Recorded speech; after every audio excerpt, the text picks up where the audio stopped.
Doctor Babasaheb Ambedkar विद्यालयातील विद्यार्थिनी इयत्ता 9वी मध्ये शिकते। तसेच या माझ्या मैत्रिणी आम्ही सर्व मिळून एक वोकल फॉर लोकल या विषयावर एक मॉडेल तयार करणार आहोत। आमचे विज्ञान शिक्षक शिंदे सर व धाबेकर टीचर तसेच वर्ग शिक्षिका पाटील टीचर आहे।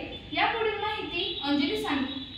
वोकल फॉर लोकल या विषयावर आधारित आम्ही मॉडेल तयार करणार आहोत। याचे नाव आहे नॅचरल रेफ्रिजरेटर म्हणजेच नैसर्गिक शीतकपाट। यापुढील माहिती गौरी देणार।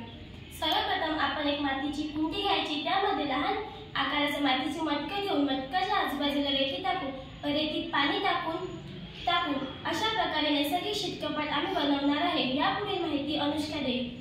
सर्वसामान्य माणसाला रेफ्रिजरेटर सारखी मोठमोठी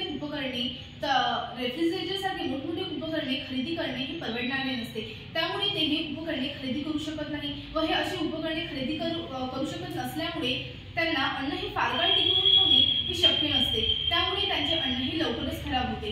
सर्वसामान्य लोक हे कसे करून अन्न हे हिवाळ्यात व पावसाळ्यात तरी साठवून घेतात, परंतु प्रश्न पडतो तो म्हणजे उन्हाळ्यामध्ये निसर्गाचे तापमान वाढल्यामुळे अन्न हे फार काळ टिकत नाही व ते लवकरच खराब होते।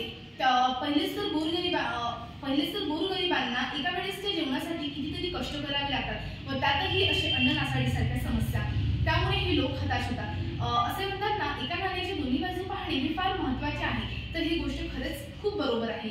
आपल्याला असे वाटते ज्या लोकांच्या घरी रेफ्रिजरेटर असतील ते लोक फार सुखी असतील व आनंदी असतील, परंतु असे नाही।